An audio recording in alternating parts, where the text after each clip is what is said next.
em busca de aventuras. Descasei, me joguei, investi, desisti. Se a sorte eu não sei, nunca vi.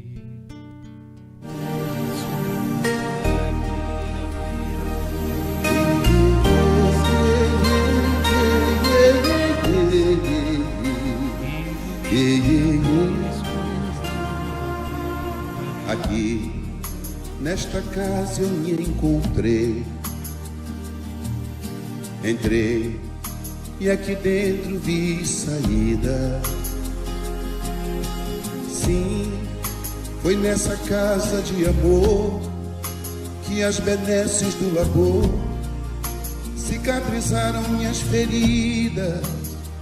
Depois de muitos e muitos passes, estudo e a água da paciência, religar e reerguer, filosofiquei, tomei ciência. Aqui, nesta casa de oração, orei, pratiquei o evangelho. Sim, foi nesse pouso espiritual que eu conheci a vida real. Rompi de vez com um homem velho. Depois de muitas e muitas preces, palestras e água da fé, religar e reerguer.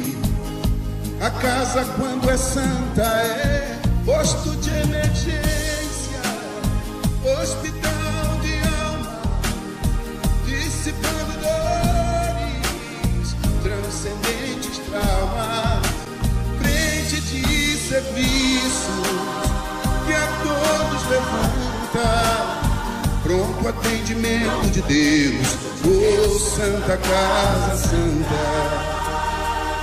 Eu fiz amigos do peito, pessoas com quem posso contar, atendimento fraterno, culto do evangelho no lar. Sim, nessa oficina de Jesus, chorei cantando quanta luz, com as vibrações desse lugar. Depois de muitas e muitas quedas, me fortalecendo na fé, religar e reerguer. A casa, quando é santa, é posto de emergência, hospital de alma, dissipando dores, transcendentes traumas, frente de serviços que a todos levanta, pronto atendimento de Deus, oh Santa Casa Santa. Por isso canto e dou graças a Deus.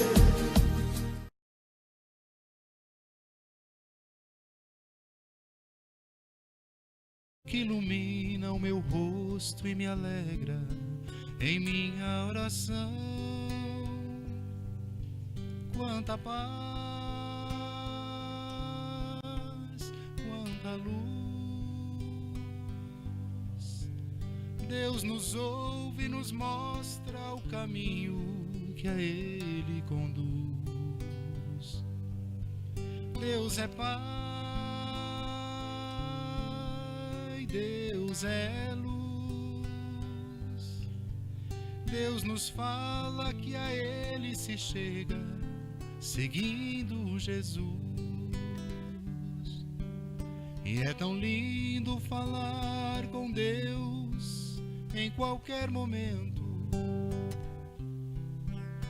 Deus que vê uma folha que cai e é levada ao vento. Não existe onde Ele não esteja. Ele pode escutar nossa voz. Deus no céu, Deus na terra, onde seja, está dentro de nós. Quanta paz, quanta luz.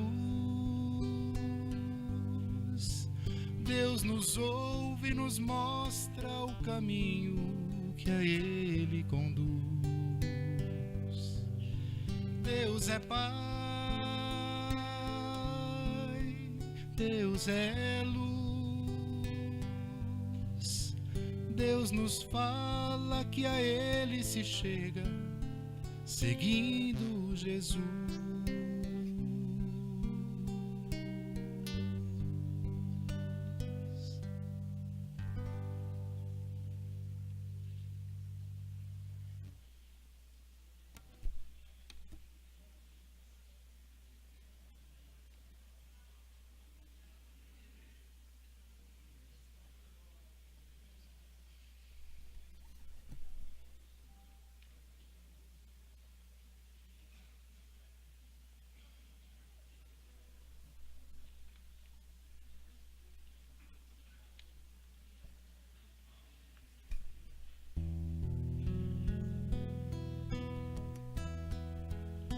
Rei dos reis, anjo dos anjos, fonte inesgotável de luz, cesse em mim o que não for da vontade do Pai.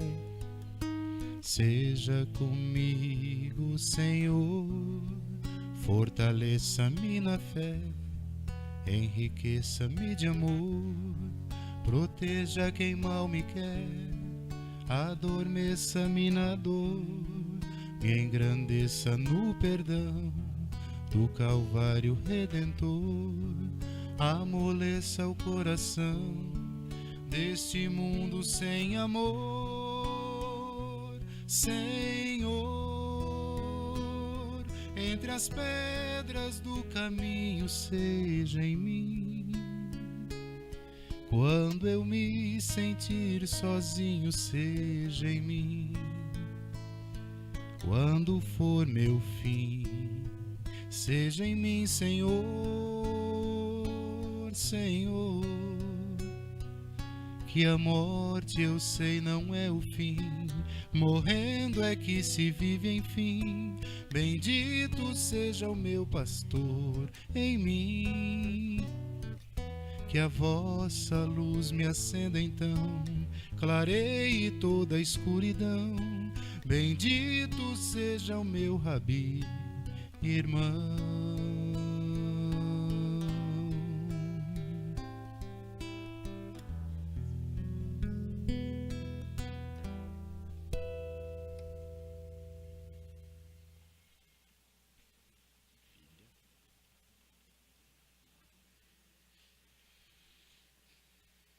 Bom dia a todos, bom dia, sejam todos muito bem-vindos e bem-vindas ao nosso lar, nessa manhã agradabilíssima, né?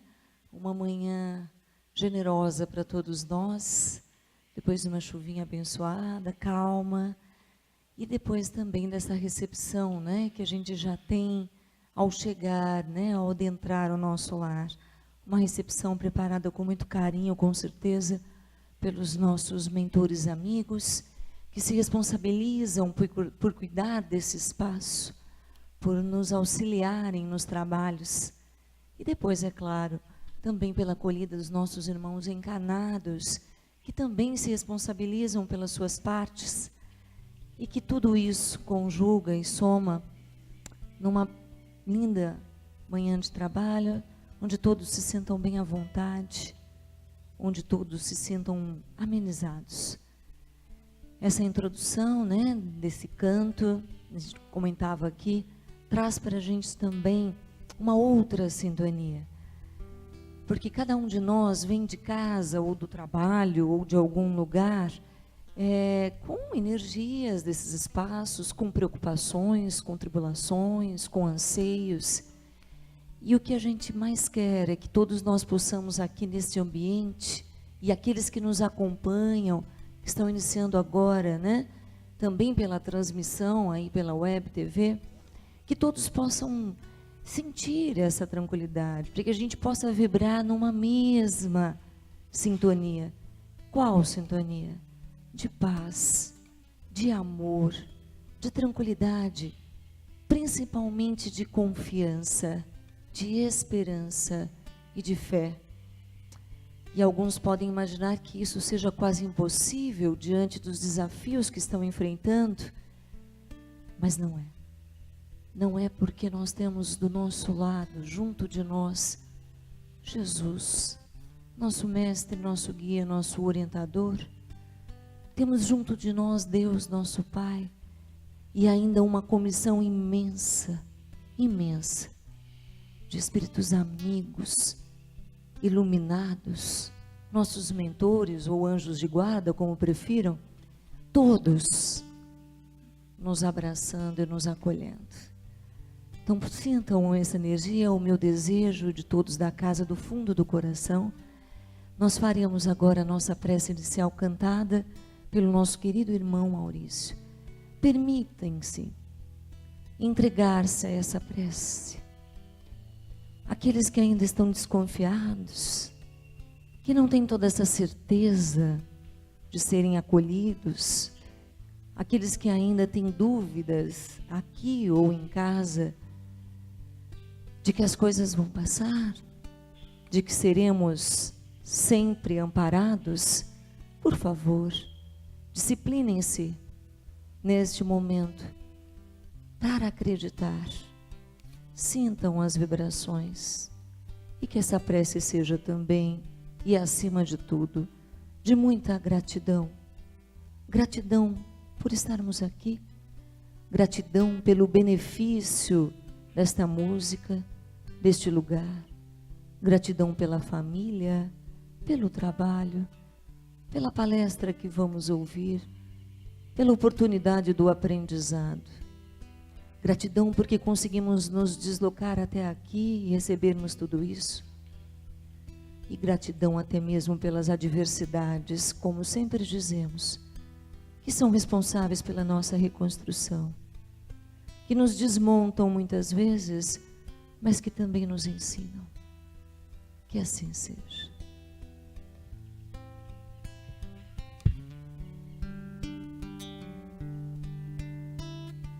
Pai nosso que estais no céu, santificado seja o teu nome, e venha a nós o teu reino, e seja feita a tua vontade, Pai. Meu Pai do céu, meu Pai do céu, eu quase me esqueci, que o teu amor zela por mim, zela por mim, e seja sempre assim. O alimento desse dia dai-nos agora e sempre, e perdoai as nossas ofensas de um modo maior com que perdoamos, Pai. Meu Pai do céu, meu Pai do céu, eu quase me esqueci,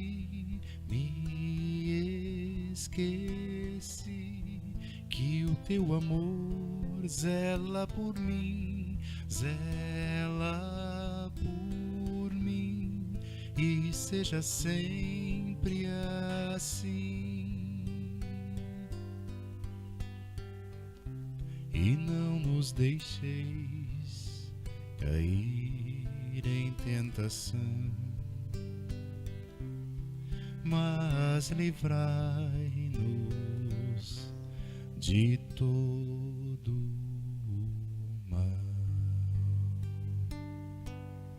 Que assim seja. E então, com muito carinho, né, com muita gratidão, com muito prazer, nós anunciamos nosso querido irmão Joaquim Bueno, que é da cidade de Limeira, né, que vem falar conosco hoje sobre o tema a desigualdade das riquezas. Joaquim Bueno Neto nasceu no dia 16 de outubro de 70, em Limeira, é casado, pai de 2 filhas e profissionalmente é um administrador. Conheceu a doutrina espírita aos 23 anos de idade e, atraído pela reputação dos estudos de espiritismo ministrados na Associação Espírita de Estudos Evangélicos Francisco de Paula Vitor, entidade fundada em Limeira, no dia 4 de maio de 1961. Aí se engajou como colaborador voluntário, desempenhando atualmente a função de expositor e diretor do Departamento de Estudos. Antes de eu chamar o Joaquim para iniciar o trabalho, quais são as pessoas que estão aqui pela primeira vez, por gentileza? Tem alguém aqui pela primeira vez? 2, 3, 4. Tá bem, muito obrigada. Sejam muito bem-vindos. E agora nós passamos a palavra para o nosso querido irmão Joaquim. O espaço é todo seu. Nossa gratidão.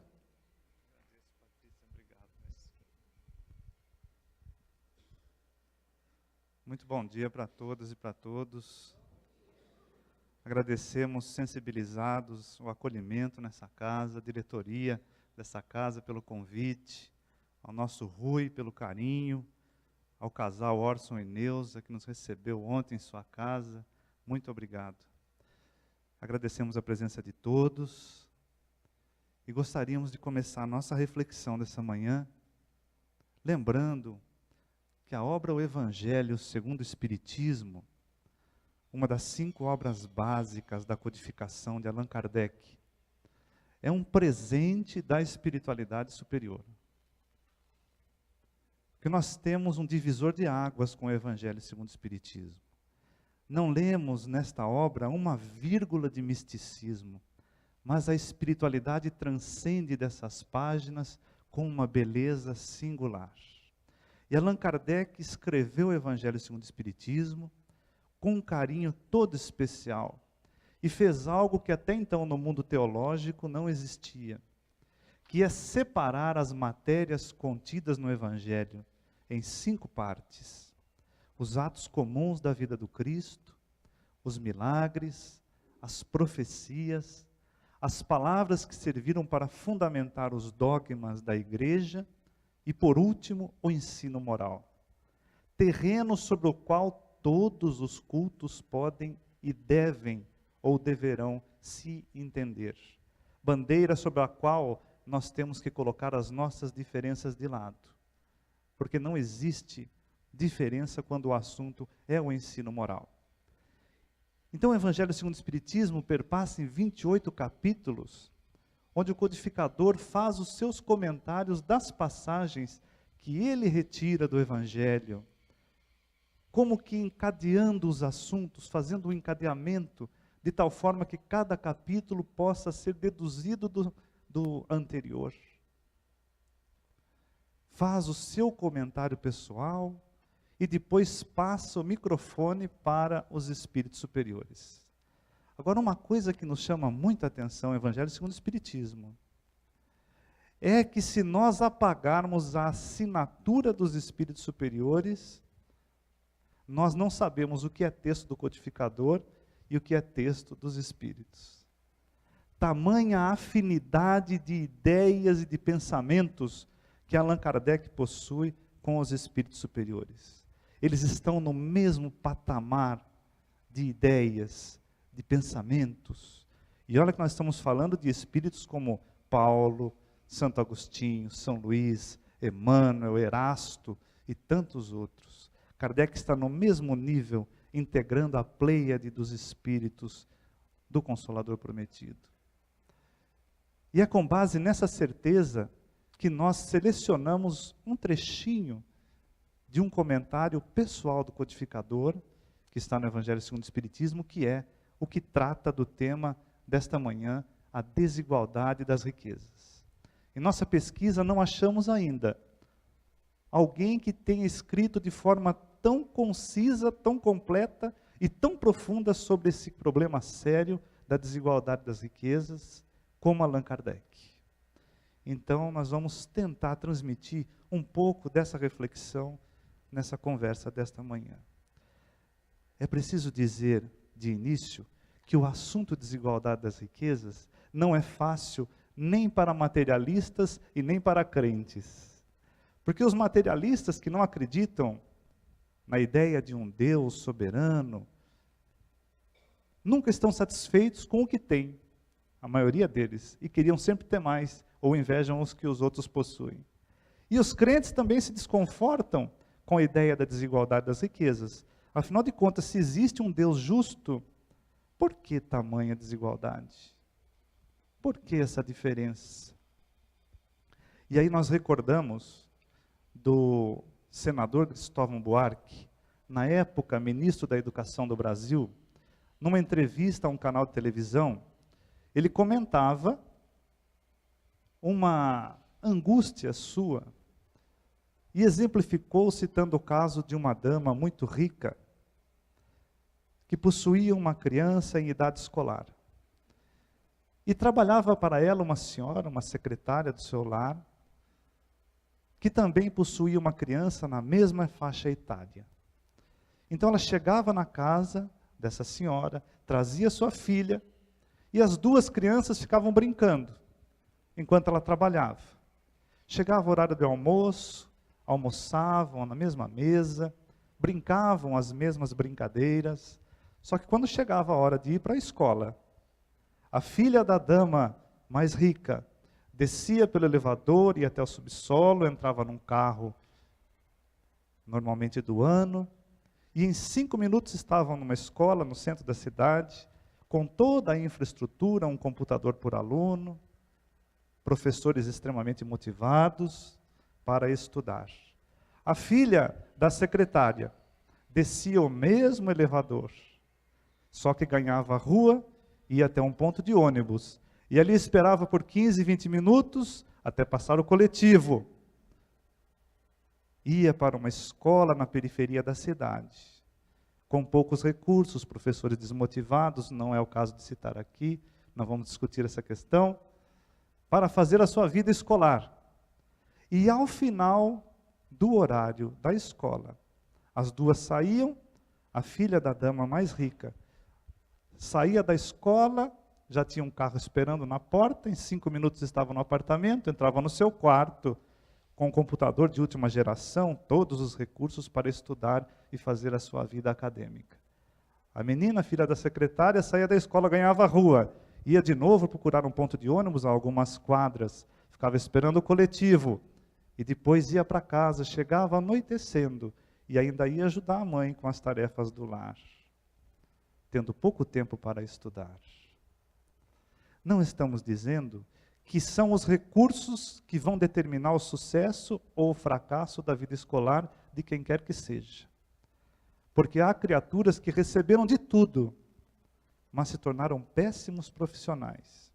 E há outros que tiveram origem humílima, mas se tornaram grandes profissionais. Não é isso a questão. Mas que a pessoa que tem recursos sai com uma grande vantagem competitiva, isso nós não podemos negar. Isso nós não podemos negar. Então, como entender esse problema da desigualdade? Como entender? É preciso aqui recorrer às informações da doutrina espírita. Se a riqueza fosse um mal, Deus não a teria colocado na terra. Ele a colocou para que os seres humanos, em a usando, desenvolvam-se e desenvolvam a sua inteligência. Foi por buscar a solução para as suas dificuldades e necessidades que o ser humano desenvolveu a riqueza. E essa história é bem antiga. Quando nós andávamos lá na época das cavernas, diferente de hoje, quando a gente sai aqui na rua, a gente tem que olhar para atravessar e ver se não tem vindo nenhum carro. Não havendo nenhum carro, naquela época a gente saía da caverna e tinha que ver se não tinha um tigre dente de sabre passando. porque a gente ia virar almoço. E numa dessas saídas e entradas da caverna, um dia nos deparamos com uma dessas feras. E ela veio em nossa direção, já pensando, chegou meu café da manhã. E nós fomos recuando, fomos andando para trás, instintivamente, sem ter o que fazer. E a fera nos acuou, nos encurralou na parede. E num movimento instintivo para nos defender, nos agachamos, sentimos um cleque e vimos que tinha um graveto. Pegamos esse graveto e fizemos esse movimento, seja o que Deus quiser. E quando a fera saltou, o graveto atravessou-lhe o crânio e a fera caiu. E nós descobrimos que podíamos nos tornar caçadores. Subimos na cadeia alimentar e começamos a caçar. E as comunidades começaram a se formar em torno do caçador. Aquele que era mais forte, que tinha mais habilidade de caça, começaram a formar as comunidades em torno dele. E as comunidades foram crescendo. É lógico, eu vou ficar perto daquele que sabe caçar, que me dá comida. E foram crescendo, foram ampliando. Só que aí eu começo a entrar no terreno do vizinho. E nós achamos uma solução muito diplomática para resolver o problema do crescimento. Guerrear. Começamos a guerrear e o povo conquistado tornou-se escravo. Com mão de obra barata, começamos a produzir. E aí vão surgir os campos, os feudos, para se proteger de outros ataques. E há um indivíduo que tem uma habilidade comercial incrível, porque dentro de um feudo ele observa que tem alguém que faz uma coisa que o do outro feudo não tem. Ele descobre que tem alguém que faz um sapato com uma facilidade incrível. E ele fala, espera um pouquinho, eu vou levar esse sapato para outra comunidade. E chega lá, começa a vender o sapato. E as pessoas que veem o sapato, eu estou interessado, eu quero. E ele começa a levar pedidos para o feudo. Chega lá, o artesão faz sozinho o processo da fabricação do sapato. Ele fala assim, olha, eu preciso de mais 100 calçados para amanhã. Ele fala, mas eu não consigo dar conta, eu faço manualmente. Eu vou te trazer empregados. E você aumenta a produção. Coloca um para fazer só a sola. Coloca outro para fazer só a parte de cima. Coloca outro só para fazer o cadarço. E aí foi um passo para a especialização da tarefa e o desenvolvimento industrial. Vem depois a Revolução Industrial, o desenvolvimento do carvão, da eletricidade, e aí foi um passo. Chegamos à eclosão do capitalismo e o desenvolvimento industrial. Então foi a necessidade que nos fez produzir riquezas. E hoje as ciências econômicas têm a função de estudar a produção, a geração e a distribuição das riquezas. Mas mesmo assim, ainda não conseguiram equacionar o problema da desigualdade. Sobretudo no Brasil, um país marcadamente desigual. Então nós vamos recorrer à beleza dessa doutrina espírita para começarmos a entender essa questão. Então diz Allan Kardec, lá no Evangelho segundo o Espiritismo, capítulo 16, item 10.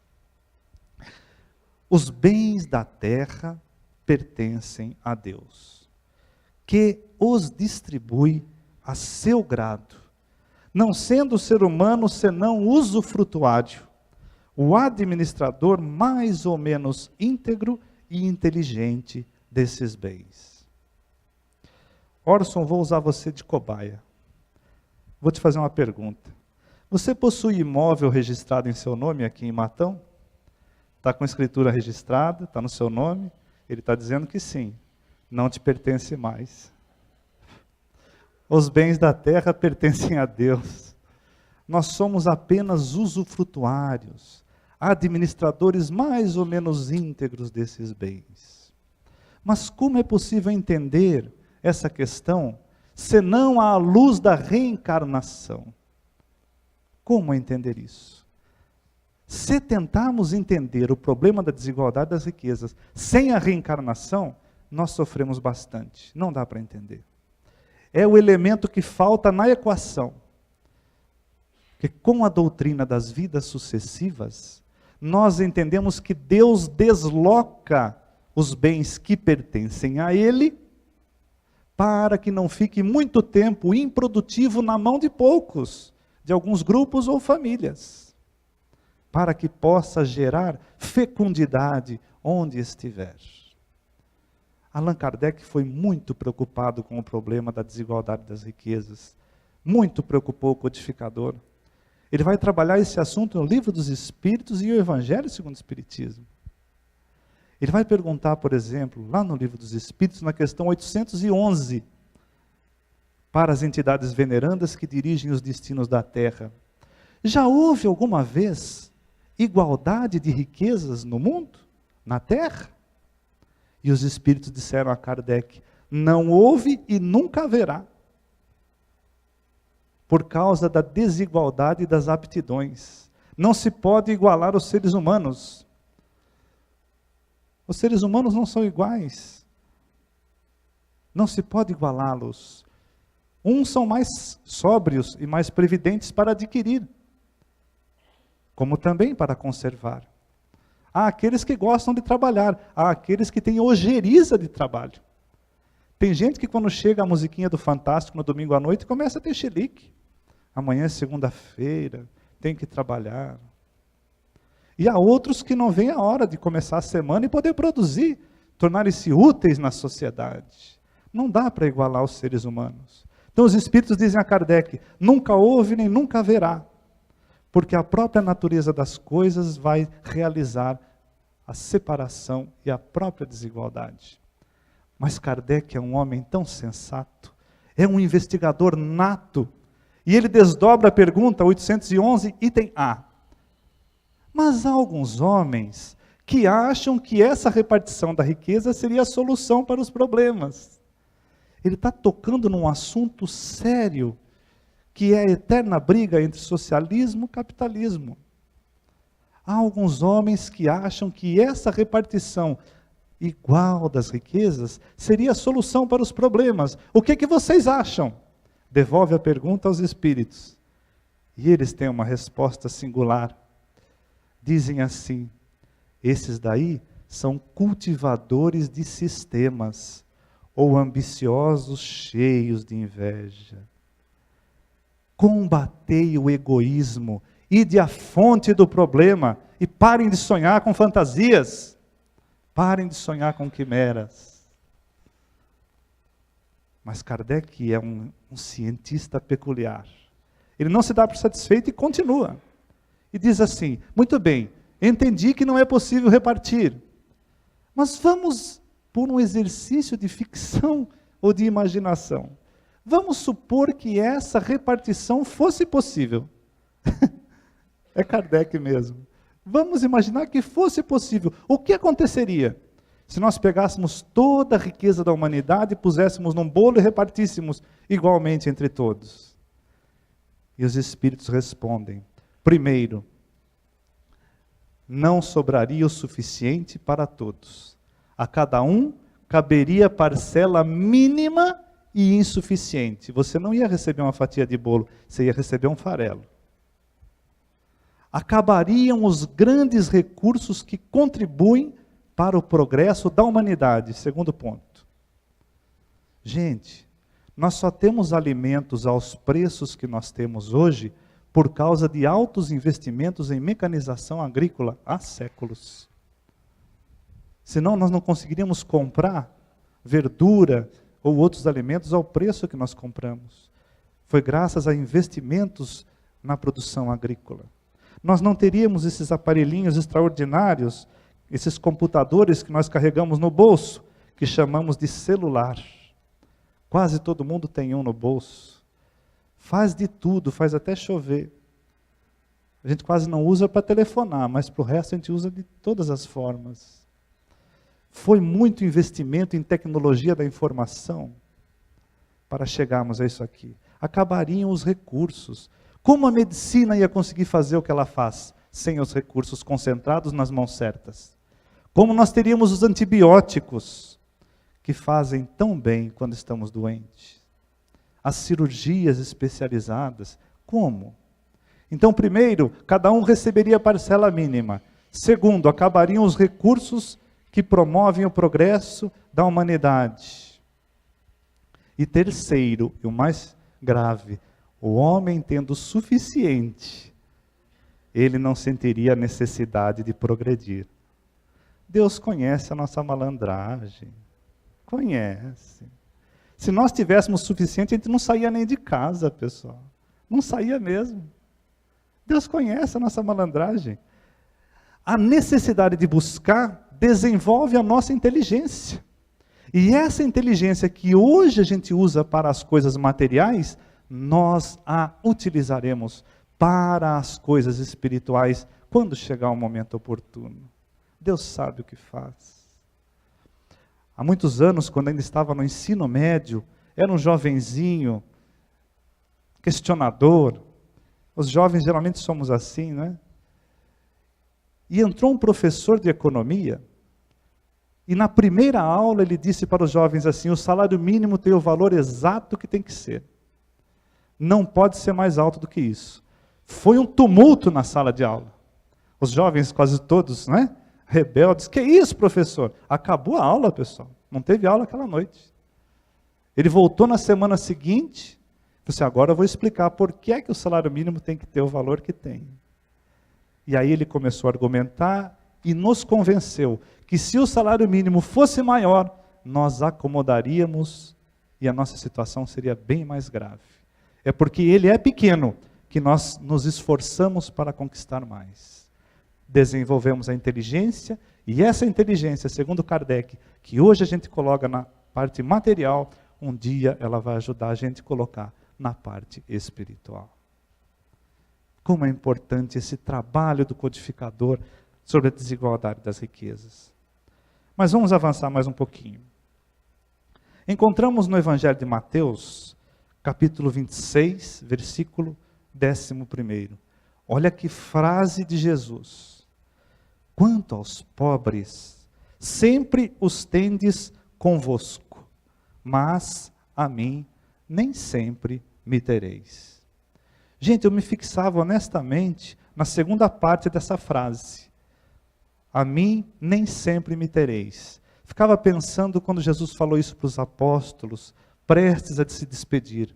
O capítulo 26 de Mateus é um dos últimos. Jesus já está vivendo o início do processo da paixão, já está em Jerusalém. E está falando: a mim nem sempre me tereis.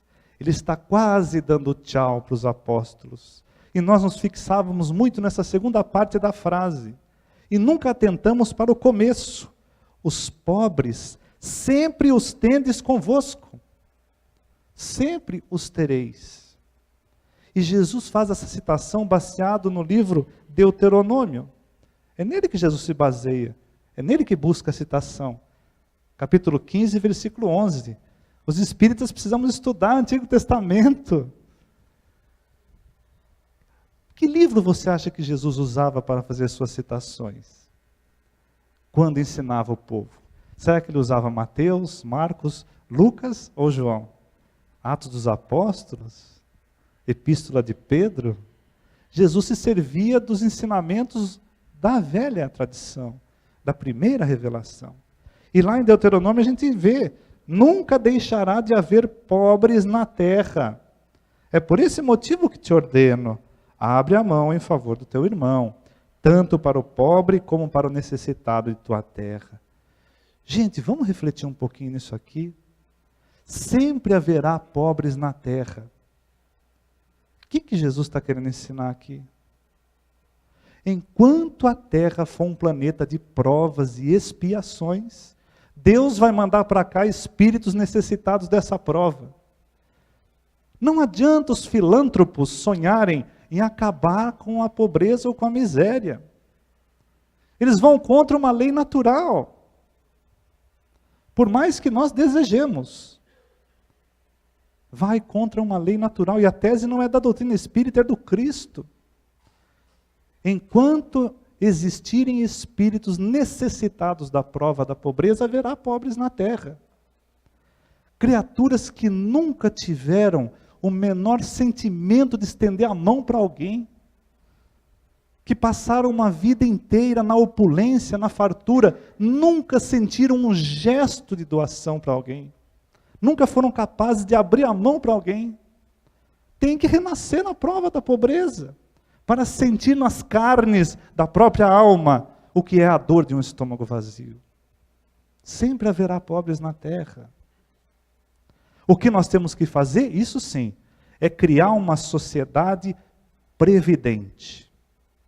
Trabalhar essas questões, melhorar, para que consigamos diminuir os excessos e fazer com que isso tenda para o centro. Nada de excesso de riqueza, nada de excesso de pobreza, mas para isso nós precisamos desenvolver o sentimento da caridade. Precisamos combater o egoísmo e o orgulho. Não é com sistemas nem com leis que nós vamos resolver esse problema, não é. Se for com leis, nós vamos burlar essas leis. Nós vamos dar um jeitinho, e o brasileiro é especialista nisso. Nós vamos dar um jeito. Não adianta preparar sistemas para o homem, diz Allan Kardec, na viagem espírita que ele faz. É preciso preparar o homem para o sistema. Coisa linda, pessoal. Quando lemos esse texto, parece que dá vontade de ficar de joelhos diante de Allan Kardec. Não adianta preparar sistemas para o homem, precisamos preparar o homem para o sistema. Assim como se prepara um indivíduo para colocá-lo numa linha de produção, não se dá o trabalho para o trabalhador sem antes prepará-lo. Como é que você coloca alguém numa linha de produção sem prepará-lo? Então, somente quando nós nos regermos pela lei de caridade, é que os extremos da miséria e da riqueza serão corrigidos. Enquanto nós não fizermos isso, sempre haverá pobres na terra. A tese não é nossa, é de Jesus, não é? Agora, vamos direcionar para um outro caminho aqui. Seguindo uma linha de raciocínio da professora Terezinha Oliveira, no livro Iniciação ao Espiritismo, pergunta essa saudosa expositora, escritora notável da doutrina: qual a prova mais difícil, hein? A riqueza ou a pobreza? O que é que vocês acham? Qual será que é mais difícil? Para a gente não perder muito tempo, vamos avançar aqui, né? Ambas são difíceis, pessoal. Ambas são difíceis. Por quê? Vamos lá. Eu estou sofrendo com essa tecnologia aqui, viu? Ei, Orson, vou ter que usar você de técnico aí? Diante da miséria, a dificuldade é o desânimo, é a revolta, é a inveja, o roubo, a blasfêmia, a incompreensão. Tudo isso complica a nossa vida na prova da miséria. Por favor. Pode avançar. E diante da riqueza? Agora foi? Diante da riqueza nós sofremos a excitação do orgulho, do egoísmo, da vida sensual, da avareza, da indiferença e dos abusos. As duas provas são difíceis. Muito obrigado. Só que Jesus disse para nós lá no Evangelho de Mateus, capítulo 19, que é muito difícil um rico entrar no reino dos céus. Não disse que é o pobre. Ao rico é mais difícil entrar. Também não disse que é impossível. É difícil. É difícil. Então vamos tentar entender isso daqui. Opa! Muitos devem conhecer essa passagem riquíssima do livro Céu e Inferno, de Allan Kardec. Conversávamos com o Rui, antes da nossa fala, sobre essa passagem. Condessa Paula foi uma nobre dama que desencarnou aos 36 anos de idade, no ano de 1851. Ela foi uma dama da nobreza e, por causa da sua condição social, ela vivia uma situação social muito boa, muito confortável. Só que ela fazia caridade sem que ninguém soubesse.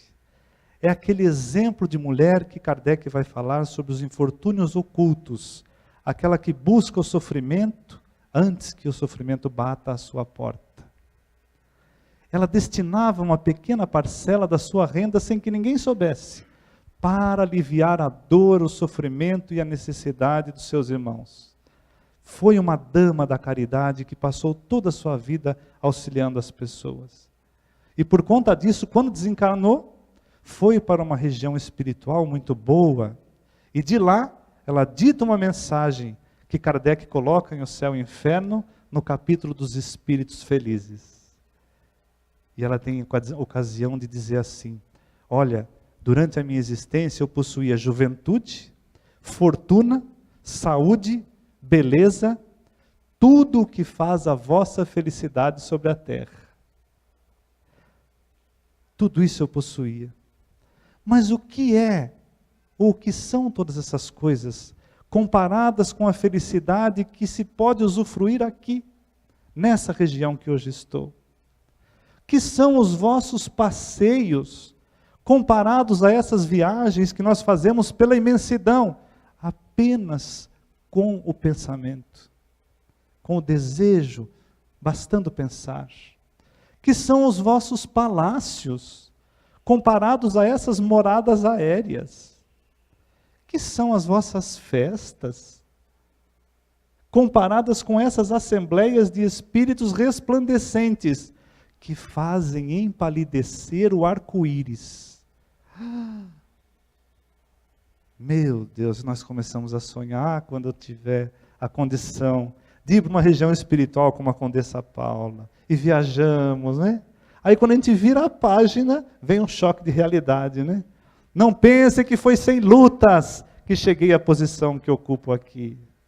Durante muitas existências, na miséria, preparei as forças viris da minha alma, a fim de enfrentar aquela que seria a prova mais perigosa de todas, a de uma existência material sem mistura de amargor. Essa era a prova mais perigosa, a mais difícil. Como eu, continua ela, para encerrar, também passareis pela prova da fortuna, mas não vos apresseis em pedi-la muito cedo. E hoje, honestamente, quando nós passamos na frente de uma casa lotérica e vemos aquela fila, nós pensamos, nossa, quanta gente pedindo a prova da riqueza. São almas muito abnegadas para enfrentar essa prova sem se prepararem convenientemente. Só que não fazemos a loucura de colocar esse livro da Condessa Paula perto de uma lotérica. Né? Mas é uma coisa muito séria, pessoal. Que prova muito mais difícil do que a pobreza. Então a professora Terezinha Oliveira nos sugere algumas questões. Como nos comportarmos dentro dessa prova? Como nos comportarmos na prova da pobreza ou da riqueza? Então ela diz assim, primeiro, né, dentro da prova da pobreza, cuidar do pouco que se possui e usá-lo acertadamente. Nós nascemos e ganhamos 32 pérolas, os nossos dentes, e muitas vezes nem os dentes nós cuidamos direito, né? Cuidar, com cuidado, desse tesouro que Deus nos deu.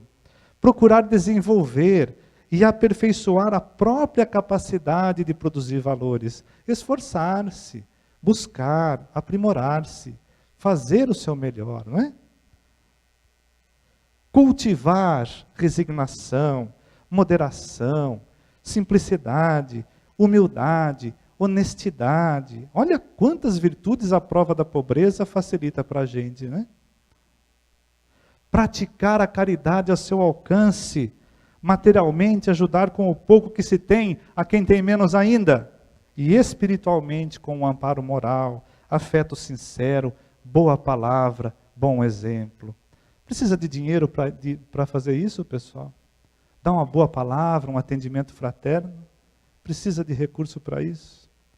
Nós tivemos um caso na casa espírita, há muitos anos, de uma jovem senhora que chegou, foi até a recepção e perguntou para o rapaz, escuta, eu estou procurando a solução para um problema. Eu perdi uma joia rara da família, era da vovó. Mas essa joia custa uma fortuna, não estou achando.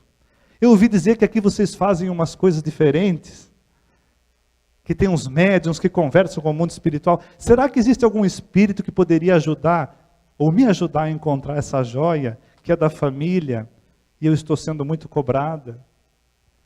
E esse atendente fraterno teve uma sensibilidade, meus amigos. Não precisou de dinheiro, não precisou de nada, a boa palavra. Ele disse assim, olha, vamos fazer o seguinte, a senhora começa a frequentar as reuniões, a gente vai ver o que dá para fazer. Não vou garantir que a gente vai achar essa semana a joia, mas continua frequentando e a gente vê o que dá para fazer. Vamos tentar. E ela começou a frequentar, participar das palestras, dos cursos.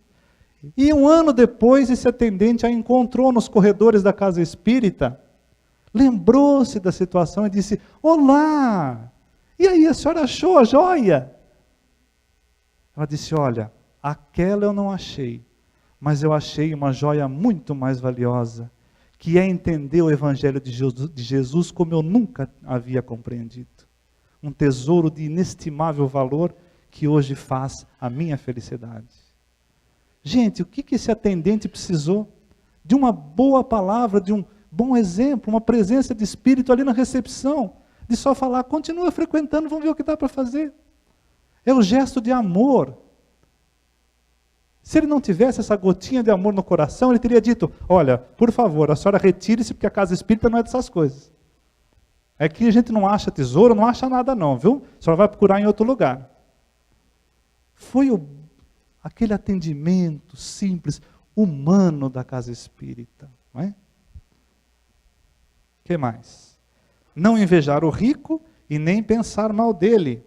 Lembrar que está sendo duramente testado e merece compaixão se estiver no caminho errado e apoio e respeito se estiver acertando. Com certeza, né? Agora, como nos comportarmos na prova da riqueza? Se tem alguém aí na plateia que está passando por essa prova, fique atento, hein? Agora é para você. Lembrar, em primeiro lugar, que Deus é o verdadeiro Senhor de todos os bens da vida. E nós somos apenas mordomos, usufruindo e administrando temporariamente, devendo prestar contas de tudo ao final. Tomar cuidado para não cair no orgulho, na inércia, no egoísmo ou nos excessos do gozo material. Olha a figura aí. Eu sei, eu quero, eu mando, eu preciso, eu posso, eu faço, eu aconteço. Né? Como dispõe de mais tempo e recurso, deve o rico aproveitar para estudar, concorrer para o engrandecimento tanto moral como intelectual e material dos seus semelhantes. Olha, gente, que prova, hein? A gente acha que é fácil, né? Olha quanta coisa a gente tem que fazer. Engrandecimento moral, intelectual e material dos semelhantes. Procurar prestar todos os benefícios possíveis com os bens que recebeu, sem desperdiçá-los ou enterrá-los num cofre, onde certamente ficam sem utilidade para ninguém. A síndrome do tio Patinhas, né? De querer só para si. Vai ter que reencarnar na miséria, na pobreza. Caibar Schutel tem um momento em que ele diz assim, a avareza é a véspera da mendicidade. O avarento está na véspera do mendigo. Aquele que acumula e retém só para si, está na véspera de reencarnar como mendigo. Como é séria essa questão da riqueza. Jesus lidou com ela, meus amigos, quando esteve encarnado entre nós. Lidou com ela, e há pelo menos 10 discursos de Jesus sobre o problema da riqueza. Pelo menos 10. Dentro da nossa limitação de pesquisar o Evangelho, encontramos 10. E uma delas é uma situação peculiar. O mestre está ensinando para a multidão, está falando, está instruindo, e de repente um cidadão no meio do público ergue o braço e diz assim, Senhor, Senhor, diga a meu irmão que reparta comigo a herança. Olha que coisa inusitada. É mais ou menos como se a gente estivesse na nossa casa, na época que Chico Xavier estava vivo, encarnado, visitando a nossa cidade, vem na nossa casa, a gente convida o Chico para fazer uma palestra, e o Chico está fazendo aquela palestra linda, falando sobre a sua mediunidade, e de repente a gente levanta a mão e fala, Chico, quando o senhor terminar aí, dá para ir comigo em casa? Que eu estou com uma pendência lá com meu irmão, está duro de resolver, Chico. Mais ou menos assim, pessoal. É que na época, uma população analfabeta, 90% não sabia ler, ou menos ainda escrever. Eles buscavam os rabinos ou os mestres para resolver problemas de pendências entre famílias. E a lei de Israel tem certas questões envolvendo as heranças, porque o filho mais velho tem privilégio no recebimento dos bens do seu pai. Esse provavelmente que foi pedir para Jesus ajudar a solver o problema da herança, devia ser o filho mais jovem. E pediu ajuda: mestre, diga a meu irmão que reparta comigo a herança. Jesus responde não com uma, mas com 4 abordagens. Parece que ele quer cercar o problema do jovem em 4 cantos. Então ele faz uma pergunta, uma advertência, conta uma parábola e faz um sermão. Ele dá uma assistência espiritual para o jovem ali. Então ele começa assim, perguntando: homem, quem me constituiu o juiz ou repartidor de bens entre vocês? Quem me constituiu? Como a dizer para o rapaz que ele estava buscando a solução no ponto errado, no momento errado. Jesus falava das coisas do céu e o moço tinha os pés chumbados nas coisas da terra. Mas não satisfeito, Jesus faz uma advertência, aproveitando a multidão ali presente, e diz assim: guardai-vos da avareza, porque a vida de um homem não está nos bens que ele possui. A palavra avareza vem de avaritia, que lembra haveres materiais. A nossa preocupação com os haveres materiais tira o nosso foco das coisas espirituais. Nós começamos a distorcer o foco. Por isso Jesus dizia que é necessário ter um olho bom. O que é o olho bom? É aquele que ajusta o foco. Se o seu olho for bom, todo o seu corpo será luminoso. O que é um motorista que tem um olho bom? Imagine que você tem que mandar uma carga de produtos químicos, explosivos, ou sei lá o que, muito séria, para uma região distante do Brasil. Você contrata que tipo de motorista para levar essa carga? Alguém que tem um olho na estrada, nos comandos do veículo, nos espelhos retrovisores, está sempre atento? Ou você contrata um jovenzinho que fica no celular, buzinando para as garotas na estrada? Ter o olho bom é não perder o foco. Só que a avareza nos tira o foco das coisas espirituais. E a vida do homem não está nos bens que ele possui, diz Jesus. E não está mesmo. Não está nos bens que a gente possui. Se estivesse, eu perguntaria para você: onde você compra, em que loja vende uma semana de paz a alguém que está com a ideia fixa de suicidar-se há uma semana? Em que loja vende? A gratidão sincera de um filho compra com Mastercard, Visa? Que loja de departamentos vende? A vida de um homem não está nos bens que ele possui. Mas Jesus quer dar uma assistência mais completa e entra com uma parábola. Como que para explicar para as pessoas ali o que ele quis dizer quando explicou que é necessário guardar-se da avareza. Ele conta a parábola do rico insensato. Um homem teve suas terras que produziram muito. E produziu tanto que ele chegou a um momento de dizer assim: que farei com esses bens? Que farei? Já sei o que vou fazer. Vou derrubar e vou demolir todos os meus celeiros. Vou construir celeiros maiores ainda. E vou dizer à minha alma, tens muitos bens. Come, bebe, diverte, regala-te. Mas naquela mesma noite, ele teve um sonho. E Deus lhe dizia: insensato, essa mesma noite te chamarei para cá. E os seus bens, o que será? A riqueza possui a capacidade de produzir em nós um certo torpor. Nós nos acreditamos imunes às circunstâncias. Achamos que podemos resolver tudo, que não estamos vulneráveis a nada. Nos iludimos, ela produz uma cegueira das coisas espirituais. Uma cegueira. Agora, O Espiritismo não faz apologia da pobreza, viu? Nós estamos dizendo aqui que você tem que renunciar aos seus bens materiais, não. Todos podem prosperar materialmente e até devem, desde que para isso, cada centavo adquirido seja honesto. Essa é a questão. Honestidade em tudo que se adquirir. Ninguém está impedido de prosperar materialmente. Mas desde que observe essa questão. Aliás, são duas. Honestidade para adquirir e desprendimento na hora que tiver que entregar. E nós precisamos nos questionar, viu, pessoal?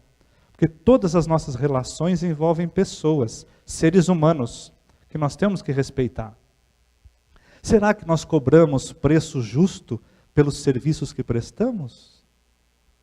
Será que os produtos que nós vendemos, estamos formando preços adequados ou estamos lesando o nosso consumidor? Se nós temos empregados, nós garantimos os seus direitos trabalhistas com rigor? Se nós somos empregados, cumprimos as nossas funções como elas estão previstas? Honestidade. A cegueira que a riqueza produz faz com que muitas vezes nós recorramos a expedientes perigosos. Há médicos, por exemplo, irmãos nossos, que fazem convênios com laboratórios. Pedem exames muitas vezes até desnecessários para receberem comissões. Advogados que criam processos mirabolantes na mente de seus clientes, não porque estão visualizando o cumprimento fiel da lei, mas porque estão de olho em gordos honorários. Funcionários públicos que aceitam gorjetas, comissões, pichulecos e outras coisas para adiantarem processos, passar na frente dos outros. Falsos pseudos religiosos que prometem um pedaço do céu desde que você dê gordas contribuições aqui na terra às suas instituições. O que é isso, pessoal? Não estamos passando bem nessa prova da riqueza. Então, honestidade para adquirir, mas desprendimento na hora de se libertar, porque uma hora vamos ter que devolver, não é? Vamos ter que devolver. E há uma lenda americana, sem querer alongar demais, que conta que num daqueles rios gelados dos Estados Unidos, um abutre estava sobre uma árvore e observava o rio caudaloso que passava. Estava com o estômago nas costas, com frio, com fome. De repente passou a carcaça de um animal descendo o rio, descendo a correnteza. Rapidamente o abutre voou, pousou sobre a carcaça e começou a alimentar-se. Mas o abutre é um animal, uma ave esperta. Ele comia e olhava. Deixa eu ver porque a cachoeira está chegando. O rio está descendo. Comia e olhava. Não, ainda dá tempo. Continua comendo. Vai enchendo o estômago. E o tempo todo atento na correnteza. Quando ele percebeu que estava chegando o momento do despenhadeiro, ele abriu suas longas asas para voar. Mas as suas garras haviam cravado e congelado na carne do animal. E ele desceu junto, cachoeira abaixo. E um teólogo americano pegou essa lenda para refletir com os seus concidadãos. Como a riqueza faz com que a gente crave as pernas na terra, e isso impede altos voos de espiritualidade. Mas Jesus não termina aí a sua assistência ao jovem. Faz ainda um último sermão. Não andeis ansiosos com o que comer, com o que beber ou com o que vestir. Porque são as pessoas sem fé que fazem essas coisas. Olhai as aves do céu, que não guardam, não ajuntam em celeiros, mas o Pai que está no céu as alimenta. Olhai os lírios do campo, como são belos e formosos. E nem Salomão, em toda a sua riqueza, jamais se vestiu como um deles. Ó homens de pouca fé, não vos inquieteis com o que comer, com o que beber, com o que vestir, porque o Pai sabe das vossas necessidades muito antes de o pedirdes. buscai em primeiro lugar o reino dos céus, e todas essas coisas serão acrescentadas. Ajuntai tesouros no céu, não na terra, onde os ladrões roubam, as traças consomem.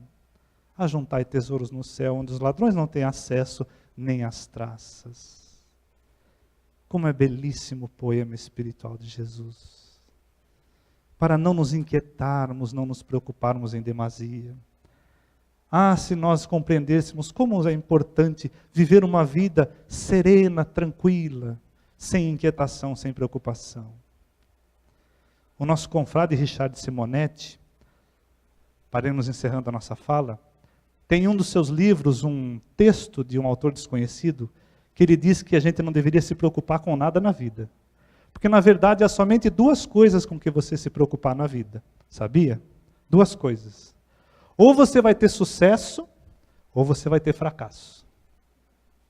Se você tiver sucesso, não há com o que se preocupar. Agora, se você tiver fracasso, há somente duas coisas com que se preocupar.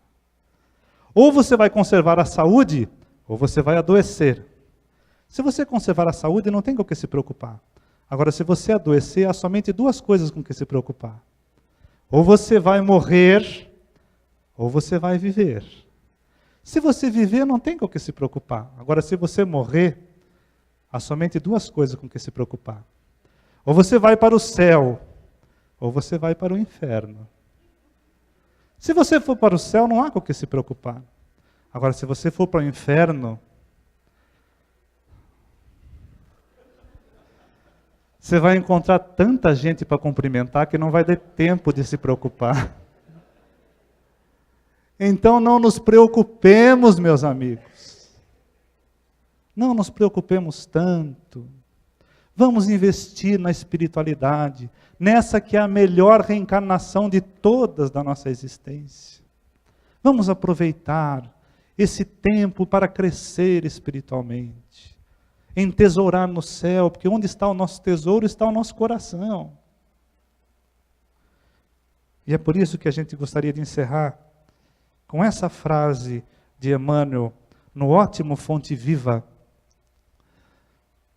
questão 177, ajuntai tesouros no céu.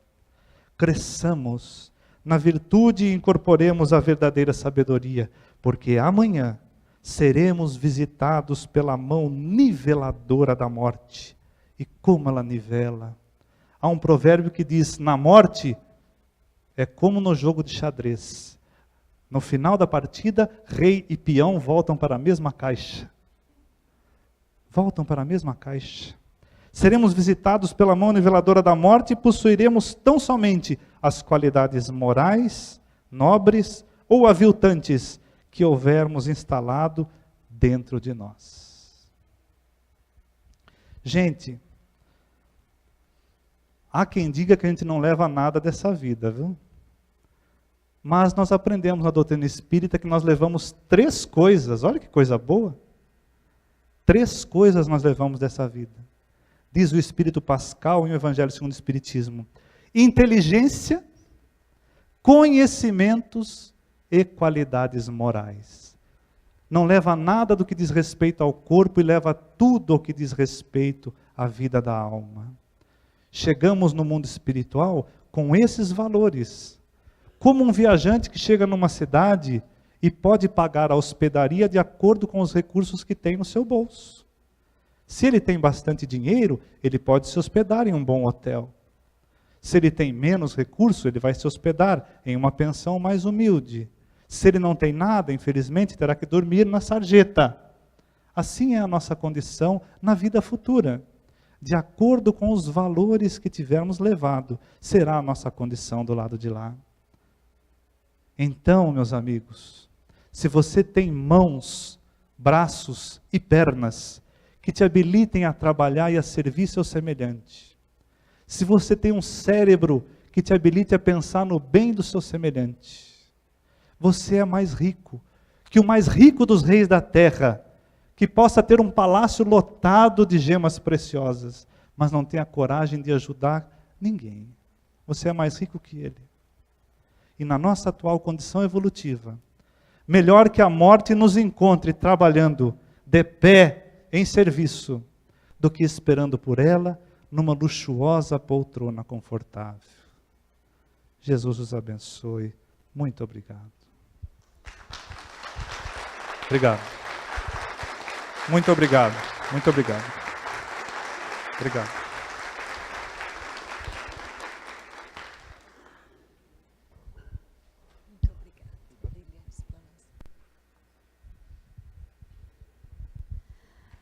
Agradecemos carinhosamente o nosso irmão Joaquim pela brilhante explanação, né, didática, reflexiva, que contribui muito, com certeza, para todos nós. Muito obrigada, Joaquim.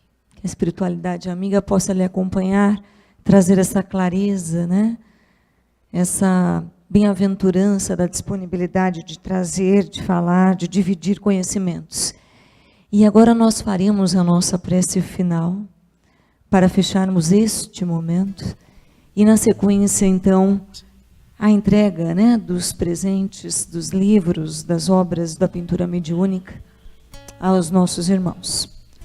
Nós convido a todos que mantenhamos a mesma sintonia conquistada no início desta manhã, quando começamos nos preparar para aqui estarmos, que nós mantenhamos essa sintonia de amor, só que agora um pouco mais encorpada, na medida em que recebemos todas essas reflexões, que saibamos conjugar tudo aquilo que aqui ouvimos e que mais do que refletir, possamos incorporar, transformar nossas maneiras de pensar e levar todo o produto dessas reflexões junto de nós e utilizarmos assim em cada minuto das nossas atuações conosco mesmos e também com aqueles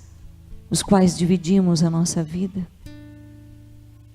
Que o nosso Mestre Jesus possa nos permitir essa plena satisfação de tornar a reflexão prática, e nessa prática possamos galgar degraus da nossa existência evolutiva. Que assim seja. Ouçamos a nossa prece final.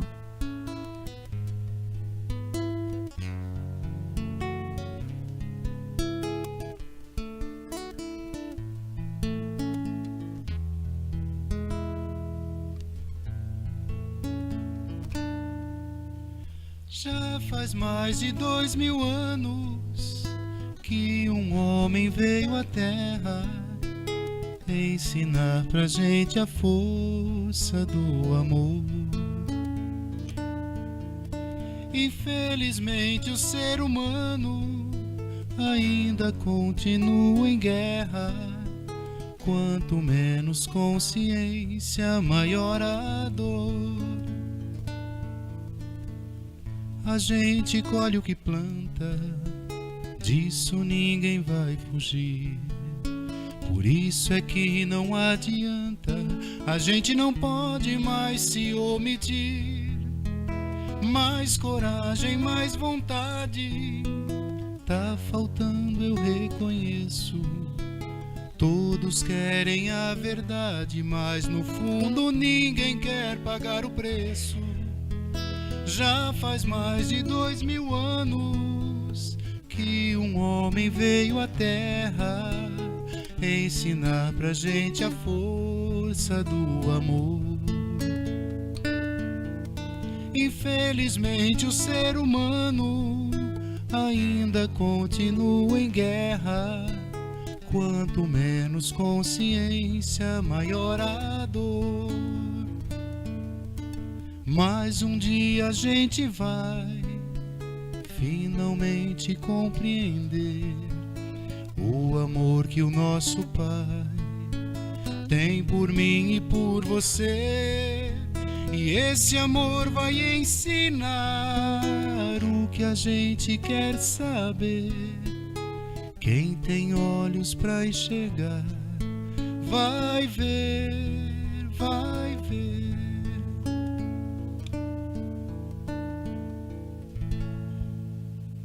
Que assim seja.